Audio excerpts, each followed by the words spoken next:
Good morning, St. Lucia, and welcome to This Morning Waking Up in the Know with me, Jenna and Gaston. It is Thursday, May 19th, 2016, and it is a pleasure to be here with you this morning.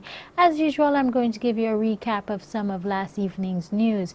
We begin. The St. Lucia Tourist Board has teamed up with veteran cricket commentator Joseph Reds Pereira to undertake a massive marketing and sensitization campaign to attract local and international spectators to the island for the third of 4 test matches to be held in the region this summer. More in this report. No date has been set for the match between the West Indies and India, but it will likely come off in the first week of August. The Tourist Board has jumped at the opportunity to piggyback on the recent West Indies success at the World T20 competition. West Indies beat England by 4 wickets to lift their second World T20 title in Kolkata earlier this year. It has been widely expected that the T20 successes of both the men's and women's teams would breathe a new life into grassroots cricket in the region. But on the other hand, there has been speculation about the team's ability to perform equally well in any format of the game. This summer's match will put that to the test. It will also test organizers' ability to draw attention to what some see as a dying form of the game. Test match crowds except Australia, England are dwindling, and there are all sorts of innovations to improve crowds. We've already seen Test cricket under lights, and we see now that the upcoming ODI series with South Africa and Australia and the West Indies will be under lights. So it's not too far away where probably we'll see Test cricket under lights. The test matches are the first to be played at the newly renamed Darren Sammy National Cricket Grounds. The Tourist Board, together with Pereira, are aiming to recruit every single business, media house and organization, including political parties, to make this one of the biggest, best attended matches. The SLTB has launched a marketing strategy that employs every conceivable medium, including social media, to attract attention to the game and to lure fans to the Darren Sammy grounds.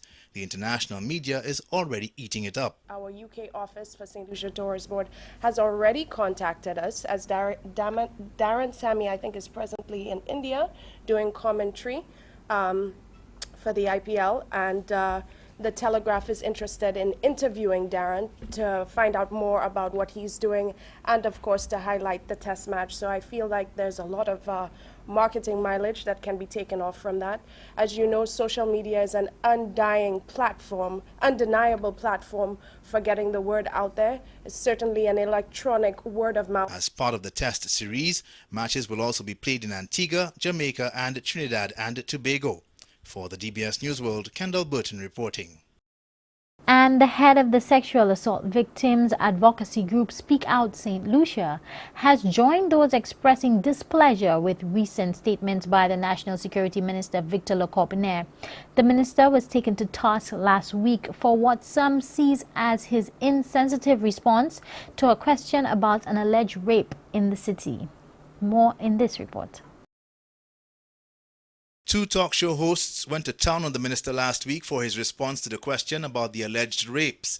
Now Speak Out St. Lucia has joined in calling the statement insensitive, dismissive and callous. Our Minister of National Security, Victor Leccorpinier, has single-handedly invoked the ire and condemnation of the public for his insensitive and mostly irrelevant statements regarding these crimes.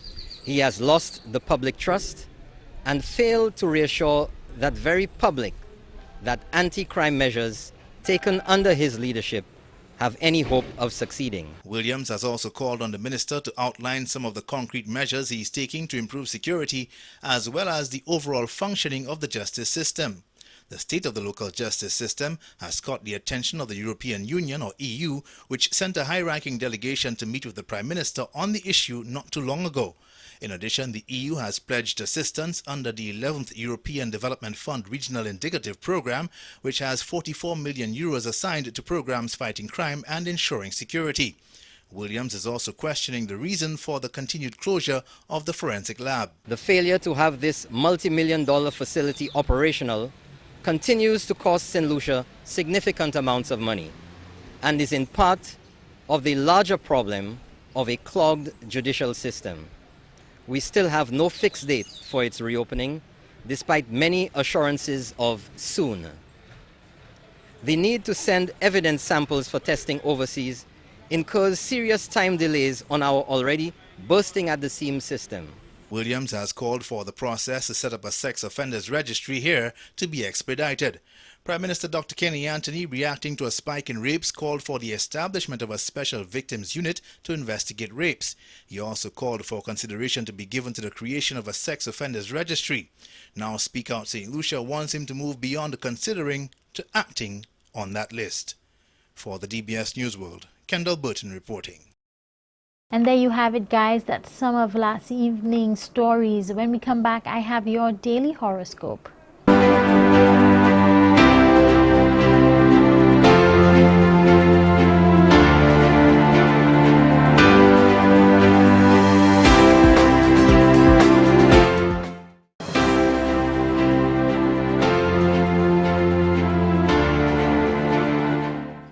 Welcome back, guys. It's now time for your daily horoscope. Aries, with today's celestial energy, you're going to feel like you're on vacation. This planetary configuration often gives people the feeling of having a fresh mind and a calm disposition. Taurus, do you say yes every time someone asks for a favor? Is it sometimes hard to find time for yourself because you're so busy coming to the rescue of a friend or family member? Today's celestial energy asks you to think about you. Say no to your sister's 10th babysitting request in 2 weeks. Gemini, do you think your body reflects who you are? If you have the feeling that it doesn't, it's probably because the image you have of yourself isn't quite right. Take a close look at yourself in order to readjust that image. Cancer, has it been difficult these past few days to communicate with those close to you? Are you a little skeptical about your charm? In fact, have you been feeling somewhat unsure of yourself in general? The day ahead is excellent for a fresh start. You're full of confidence. Leo, it has been fairly easy for you to detect the truth behind the situations you've encountered lately. However, beginning today, your analytical abilities won't be so reliable. The ups and downs of your relationship puzzle you in particular, and no amount of analysis yields a solution. Virgo, how intense the past few days have been. You could spend months just reflecting on these recent experiences, but the mood isn't conducive to introspection right now. A change of temper today encourages you to share your life more generously. Libra, the day ahead may help you break away from the surrounding gloom and doom. A more playful influence is trying to make its way into your relationships, especially your emotional commitments. It could refresh your interest in your love life. If you haven't been spending enough quality time with your partner, you'd better make up for it now. Your mate will be overjoyed. Scorpio, sometimes you feel like you're navigating through a thick fog, but the obscurity will finally lift today. The skies ahead are sunny and clear. You can expect an invitation to take a little trip or an offer to belong to a special group. Sagittarius, was someone close to you rude without any provocation? Were you the target of an unpleasant criticism? You take these slights to heart. Beginning today and throughout the days to come, you can expect to withdraw somewhat in order to lick your wounds. Capricorn, having a personal opinion on any question isn't the most difficult thing in the world to do. More difficult is confronting with some objectivity the opinions of others. The current celestial energy is marking a change towards a mindset that is more scientifically oriented. Aquarius, enough of thinking about yourself, Aquarius. The hour has now arrived to draw some conclusions. You're at the end of the lengthy volume you were writing on your inner life. Pisces, seduction through words is your real power. You have a great talent for anything involving words, so you're going to be able to attract even more admirers around you today. With the current planetary energy at work, you'll surely get first prize in any contest of words. And that was your daily horoscope for today, May 19th, 2016. When we come back, I've got an educational session in store for us here this morning.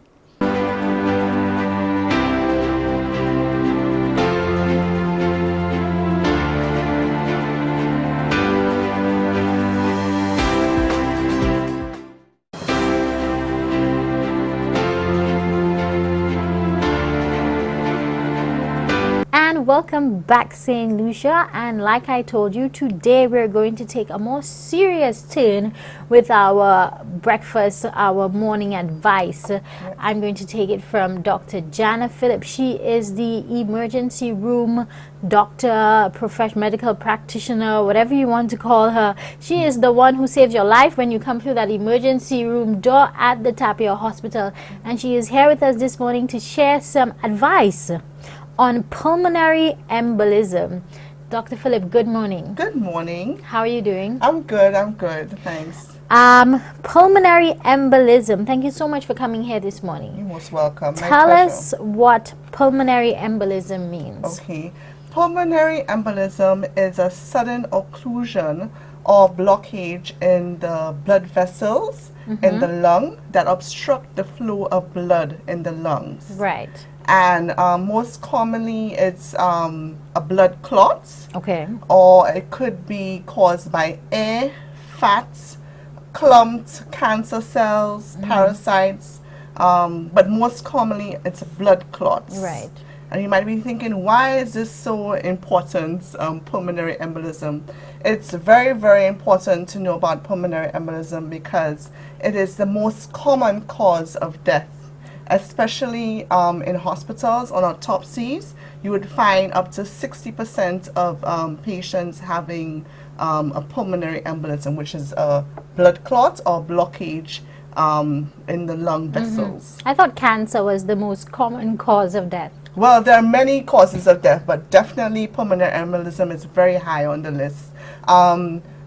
Pregnancy and in the postpartum period after pregnancy increases your risk of pulmonary embolism as well.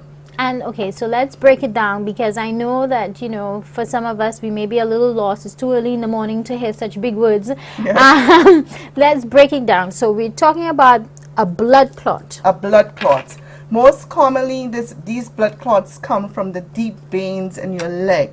So what causes a clot in the lung, pulmonary embolism? Most times, 80% of the times, it's blood clots coming from your legs, traveling throughout your body, and ending up in your lungs, causing occlusion and blockage. Okay. Right? So the veins that we usually, we see some people out there, or some of us have those sort of dark veins that show up. Right. Or those raised, elevated veins that show up in your legs. Is that a sign, or is that what's the DVT, or deep vein thrombosis, as we call it? They're the deep veins in the legs. What are the common signs and symptoms? One may have this dull, aching pain in their leg, the calf pain, or your leg might suddenly start swelling. Okay, so if you see signs and symptoms of leg swelling, this pain in your calf, don't know why, all of a sudden you're having this pain in your right calf or left calf, and it's beginning to swell, it's tender, you should seek medical assistance or ask the question to a medical practitioner. Why am I having this dull ache in my leg? Most times you go to the doctor. Going to the doctor is like a story. So you go to the doctor, you say, Doc, I have this dull ache in my leg, or my leg is swelling, and then the doctor will ask you different questions to basically decide what are your risk factors of getting this blood clot in your leg, which ultimately travels through your body and causes this occlusion, blockage in your lung vessels, right? And when that happens, when there's occlusion in your lung vessels, you suddenly get shortness of breath. It's normally a sudden onset of shortness of breath. You can't breathe. You're having this chest pain, or sometimes some people have a cough. Sudden onset. These are all signs and symptoms that something's wrong. You need to go check it out. Yes, you need to go check it out. And it's not until it reaches in the lungs does it really kill you. Right, right. But you don't want to wait until that No, long. you don't want to wait until it reaches your lungs. And I mean, there is treatment for the deep vein clots in Okay. your legs and pulmonary embolism, but you need to act on it. So Right. you first have to go to your doctor or seek advice, whether it's over the telephone or speak to a nurse and seek attention. There are risk factors for getting these clots in your legs or a clot in your lung. Number one is immobilization. That's most Yeah, common. how do you get those clots? How does it start? Right. So most times, when I say immobilization, you're lying down, bedridden. Okay, lying down for long periods of times, sitting down on a flight. You're traveling. You're sitting down on a travel. So there's stasis. So the clots can form there. Another risk factor would be surgery, recent surgery. Okay. Recent fracture, cancer. There's a whole page of causes of Right. blood clots. Smoking, the oral contraceptive pills, Right. all these are causes of why one would develop blood clots. And genetically, you can be predisposed to getting blood clots. So Right. Well, then that makes perfect sense, because if it is one of the leading killers and it's because of all these causes, no wonder it's the leading killer. Because to me, and it almost sounds as if everything gives you a blood clot. yes, yes. And so, And most times it's actually misdiagnosed or missed that someone may be having a blood so clot. it's like a or- silent killer, a silent creeper. Right. So we have to be proactive and know that something's going on with our bodies. We're just not feeling well. Right. We're having this dull calf pain. We're having this swelling, or all of a sudden I'm feeling short of breath. I'm having Right. this chest pain, or I'm having a cough. But I need to go see the doctor. The doctor will ask you, did you travel recently? Did you have a recent surgery? Go through the risk factor. Do you smoke? Are you on the oral contraceptive pill? And then put the story together, examine you, and they will send you for investigations, which include lab tests and an ultrasound of the Right. leg. So the radiologist does an ultrasound of the leg to see if there are any blood clots there. Right. And ultimately, the definitive diagnosis of a pulmonary embolism is to have a CT scan of the chest for us to see the blood clots. Right. Okay. But once there's a suspicion that there's a pulmonary embolism, a patient comes in and they're having these signs and symptoms, yes, we're going to go right ahead and investigate. But we have to act quickly. Right. And what the treatment is basically blood thinners.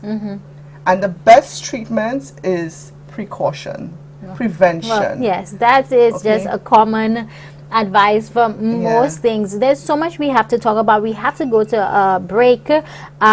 Pulmonary embolism, that is our topic today. This is some good education for you here this morning. I'm here with Dr. Philip at the breakfast table. We'll be right back.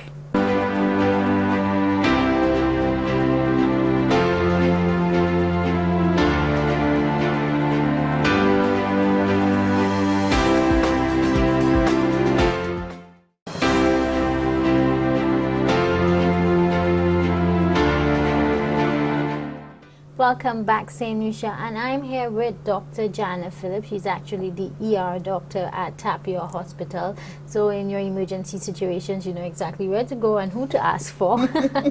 And she is sharing some medical education, some health education here with us this morning on pulmonary embolism. Which That is a why- blood clot, most commonly a blood clot in AKA your a lungs. blood clot. That's right, a blood clot in your lungs. And this, I'm finding out that this is actually one of the leading causes of death. Now, you say leading cause of death, and you work in the ER room. Yes. So tell me, what's that like when a patient comes in and they have this issue, or how hard it is for you to really find that this is the issue and then start to address the issue? Like, what's that like for you? Okay, most commonly when a patient comes in the ER, you make a quick assessment of their airway. Are they breathing properly? Their cardiovascular, their vital signs, their heart rate, their blood pressure. So you take care of those issues first, okay? And then you'll be able to take a history from the patient to ask them what's been going on. They will say, Doc, I noticed all of a sudden I can't breathe, I'm short of breath, and I have this chest pain. Okay, and then you could go into what's been going on over the past couple of days. Right. They may say, oh, I just came from traveling from the UK or New York, and then the signs start to go off. Yes, yes. Or I just had a recent surgery. Yes, so, or you ask different questions. What drugs do you take? Do you smoke? Okay, so you go through systematically go through the risk factor, and then it comes together as to what possibly you come with a list of things that might be going on. Right. In most cases, doctors, you don't just go directly to something. You come to a list of reasons why this patient might be all of a sudden short of breath and chest pain, and you put the one most likely on top of your list. Okay. And then you go on to your investigations. You do lab tests, depending on what symptoms the person's having, or radiological investigations. In that case, for pulmonary embolism, we would look at the deep veins in your legs, do a Doppler ultrasound, or we'll also, for definitive diagnosis of pulmonary embolism, you need to do a CT scan of the chest so we could see the actual clots or occlusion in the blood vessels. And when you find it now, you say, yes, this is what it is. This is what it is. How do you attack? Where do you go first? Okay, well, you need to give the patient blood thinners because it's occlusion, it's a clot. So you need to give the patient blood thinners. The patient will need to be admitted to hospital. Okay. So that's a definite admission to hospital, and the patient has to be on bed rest, okay, because you don't want more clots to be traveling around the body to occlude them. So that's what you do. But you say bed rest, but at the same time you say the person has to be mobilized. Well, I say bed rest because they already have the clots in their lungs. Okay. And there you are giving them treatment. So we're dealing with this one here. Yes, right. Now, what you were talking about earlier is part of the prevention. For instance, when a patient is going under surgery, the doctors try their best and nurses try their best to prevent this from happening. So you would see some people in the hospital wearing some stockings. That's what those stockings are for. They're compression stockings to prevent a clot forming in the leg.